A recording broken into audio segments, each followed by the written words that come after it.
is a perfect time to really share some of the insights that we have that's been pressed on our hearts.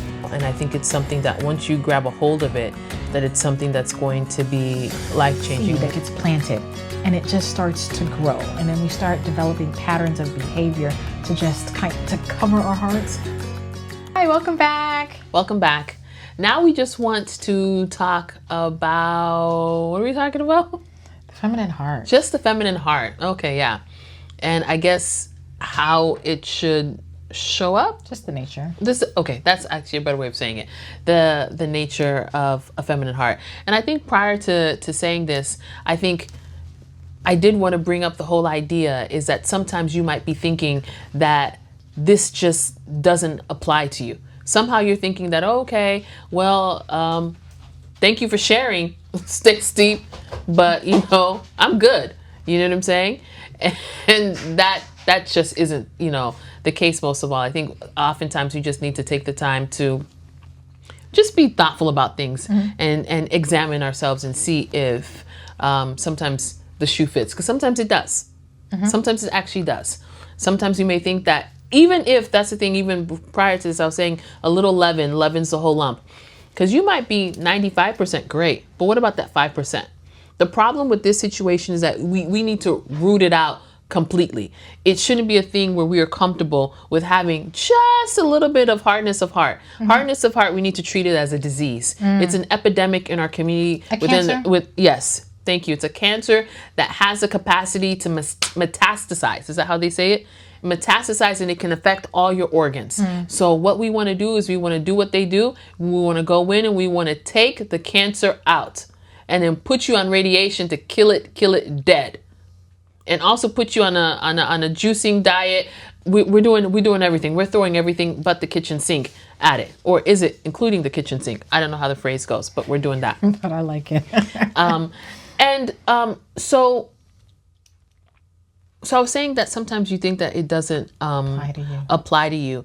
And I think that how I would say it is that, again, this is where now the spiritual mapping becomes really important, is for you to take the time to think about, well, how is my life going? Just think about it. Pause the tape. How is my life going?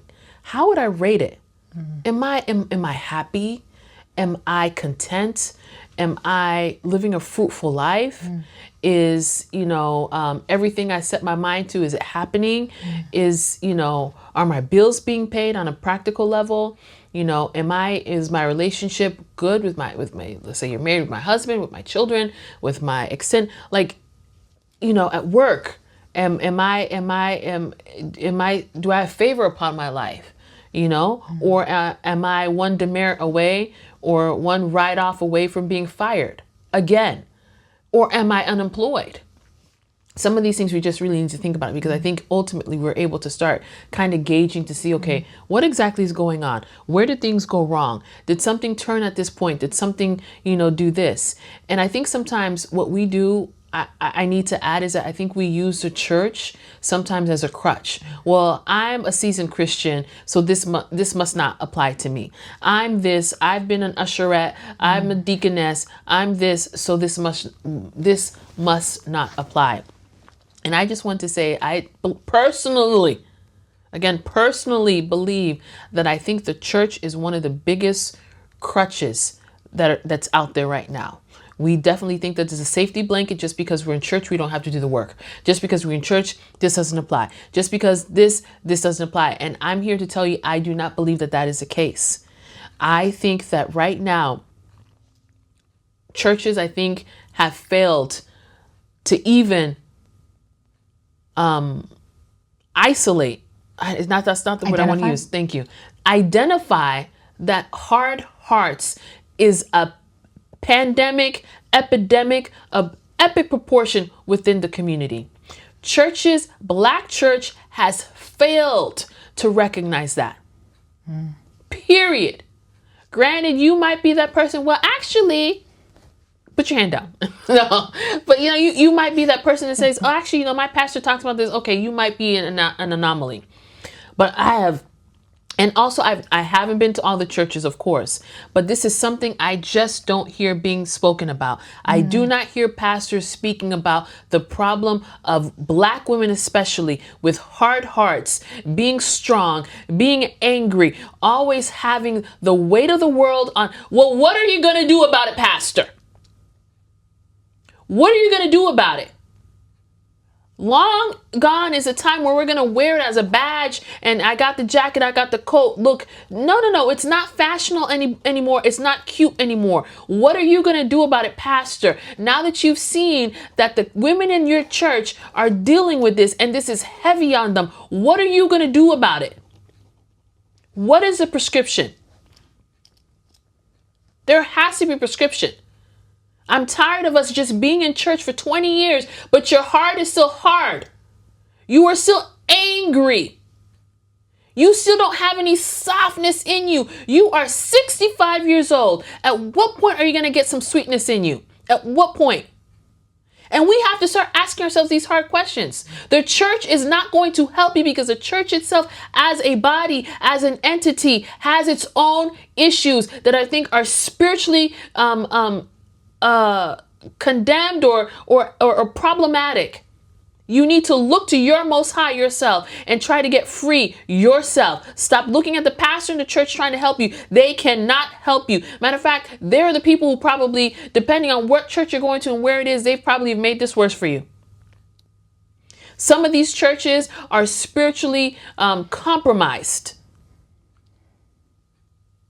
They're full up of witchcraft and all sorts of weirdness. The Most High has been left that church, friend. Been left. You are not going to seek any type of freedom, of redemption, or what do they call when you go get deliverance from those places. So anyways, I just think we just need to be careful to be clear on that, because it just doesn't make sense that we can have women who are seasoned and are the hugest offenders of this hard heart situation. You said women who are seasoned? Seasoned, meaning mature. You're older. You've lived. And you've been in church. You've been in church, but everything that comes out of your mouth is just like a whip. Hardness to the core. And we've taken such ownership on that, being so sassy. Some of this is cultural. I mean, some of this is just in us. Yeah. But sweetness. But tenderness is also in us. It is. Yeah. So we're sweet, sassy, and, sometimes, clapbacks, whatever. But tenderness is also in us. Let's not be one and not the other. Well, let's dial up the tenderness and dial down the other one. Yeah. You know how they talk about 80-20? Let's be 80% tender, 20% maybe something, a little salt, a little something else. A little sass? A little. It's a sprinkle. A sprinkle. A sprinkle. Yeah, let's shift it. Let's shift it. Rather and try than, that on for right. Wear it for a little bit and see how that fits. Because what we're doing right now is we are operating right now in 80%. You can get this anytime. I wish someone would. Doing the most. And just a little bit of tenderness in very random moments. That is not enough for the community to recover from everything that the enemy has tried to steal from us. We need it more because we have been stolen from. Just as I said before, from slavery, from all the injustices, from colonialism, everything that's happened to Black people all over the world, the horrible stories we all have to share. We need tenderness to come and help heal these wounds that we have. They cannot heal in a salty, abrasive situation. They cannot. Moms, we need to be tender with our babies. So now they, as a new generation, can now be tender with each other. It's not weakness, because we've just explained 3 major characters in the Bible who were tender, but I bet you wouldn't want to find them in the middle of the night. If they knocked on your door, you would shudder. Oh, Sammy's at my door. Uh-oh. David's out here. with his people who did it? Do you understand what I'm saying? Just because you're tender doesn't make you a wuss, doesn't make you a punk. It doesn't make you a punching bag. It doesn't make you anything. It just makes you tender. And that's a beautiful thing. And it's something even us, we're not saying this as people who've got it all. We ourselves are trying to practice and cultivate tenderness within our own hearts and with our own homes. And we just want to share that with you so you guys can do that too. And just to add to that, I feel as if we're wired for it. So just in as much as you're saying, yeah, let's, women, let's try to be more tender.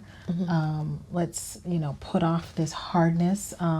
Like it's difficult to be on YouTube and not see videos about soft life.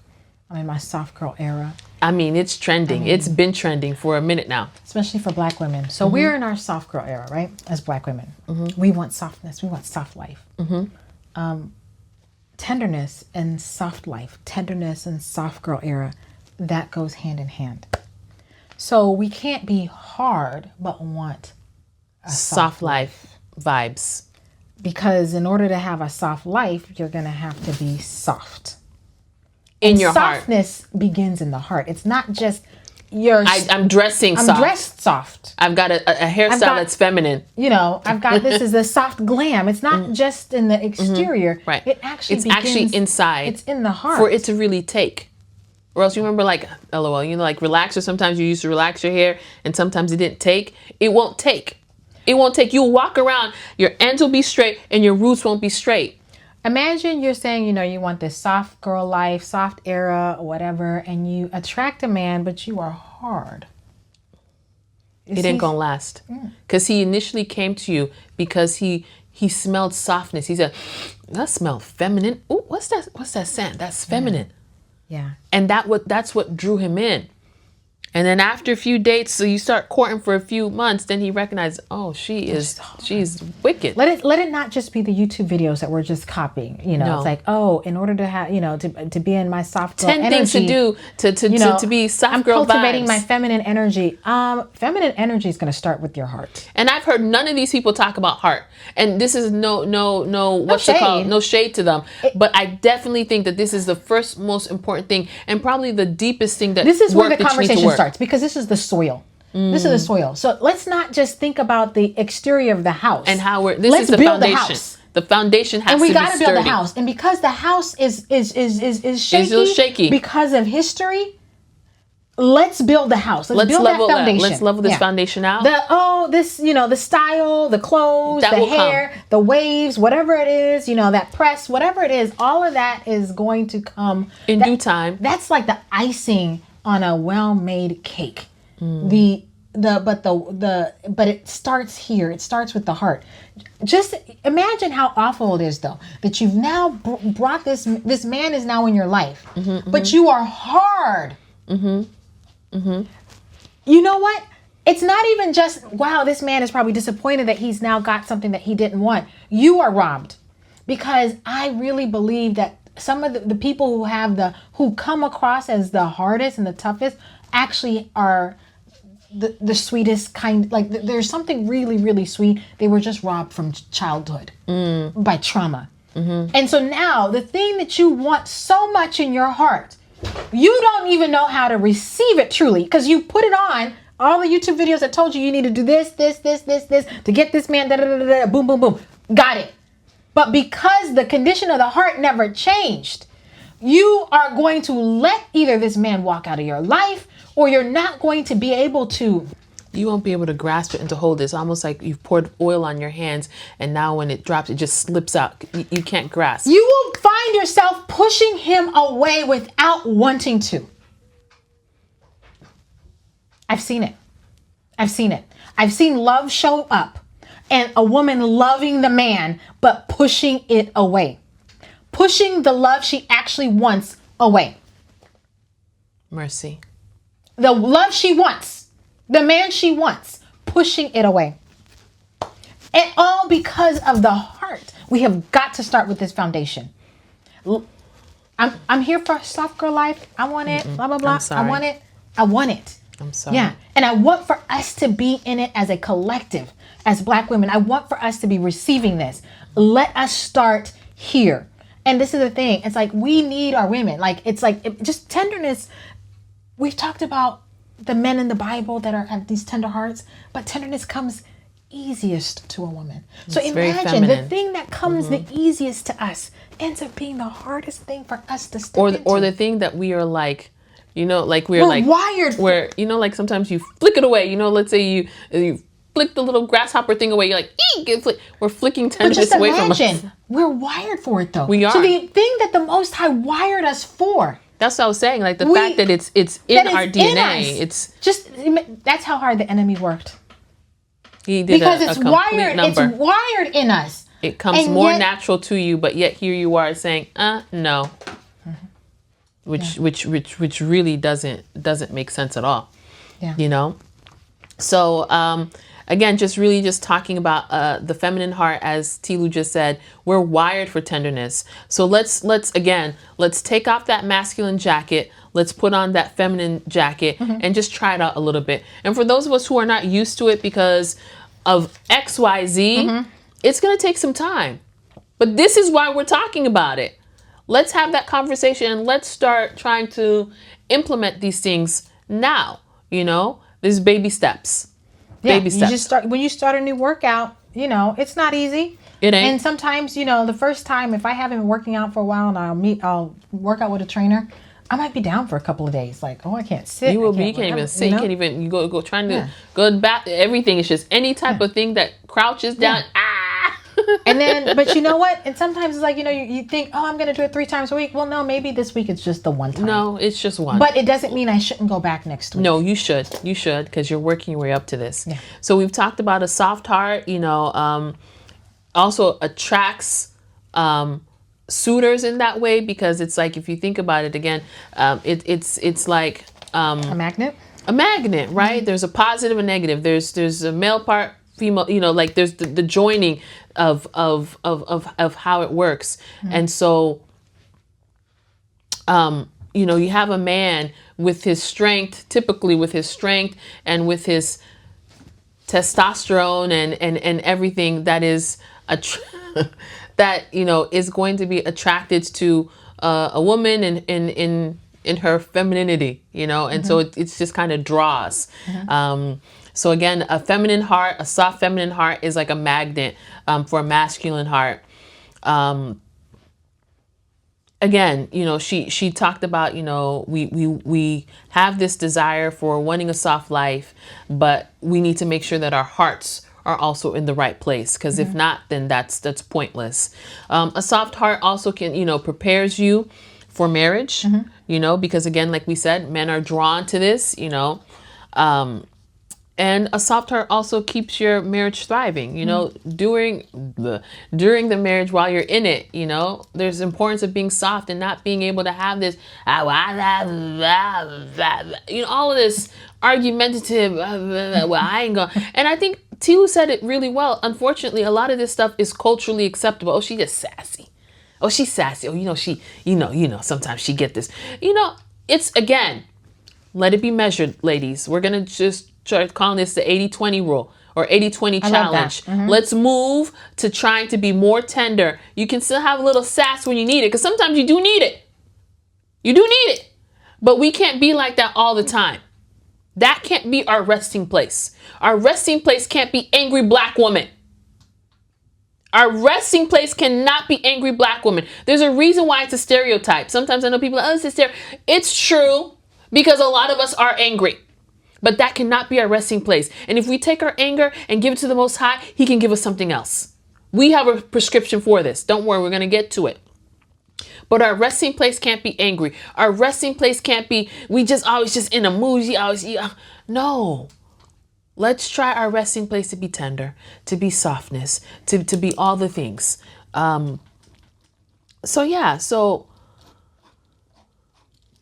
and I just think that, when you start doing this work, I think you might realize that your resting place is actually a place that you've been brought to by reason of experiences and things that have happened along the way. It wasn't you. It wasn't Right. you That's when good. you were born. It's what it's how you turned out as a result. Right. So Yeah. if we recognize that there's a reason why, there we go. There's a reason why. I think we said it earlier that you're like this because you're in struggle mode. You know, you're struggling. You know, no, not struggling. The word I meant to say even the other time, survival mode. Survival. There we go. You're in survival mode because you're going through something. There's something that's going on. So your body has pressed the button and you're now in survival mode. But the point is, please, we cannot stay in survival mode. When the situation has passed. We've left that troubling job. Yeah. We've left that troubling, relationship. Yes. We don't have to deal with, that cousin who, whatever. It's past. Now we need to check the button and now put thriving. We're not in survival anymore. We're now trying to move to thriving. But if you stay in survival, you're going to get survival response, which normally are not good responses. When in survival, you're not thinking about how to be joyous. You're not thinking about, abundant life. You're just thinking about, I got to do this. I got to, everything is rough, quick, whatever. But when you're in thriving, you're taking, let me take my family. Let's go out and enjoy a park. And, the world opens up to you you just become soft and more enlightened to different things. So anyways, I guess in just quick conclusion, if you want a soft life, I think it's important that you chase softness in your heart. Don't just think about it as something exterior. I've got a soft makeup beat. You know what I'm saying? No, because that is how it's going to prepare your life for your relationships, some marriages, for all the things, where you work. It's going to prepare you and you are going to receive favor because, as my mom used to say, you attract more, how do you say? Oh, You're talking about honey? is it flies? No, you don't attract flies. Bees with honey? You attract more what I'm trying to say with honey more so than vinegar. That the honey is important. Don't always just be so acerbic and everything's so softness.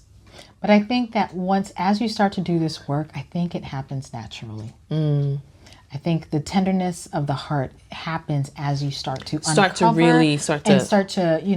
remove those layers that you don't need anymore. As we said, we're not in survival anymore. We're not in survival mode no more. So you don't need it anymore. We thriving. So whatever you needed to get you through being 13, 14, 15. And all these horrible things happen to you, we ain't there no more. We don't need it anymore. We're processing it, continue processing it. We got our eyes on it and we're moving to a better place. Yeah.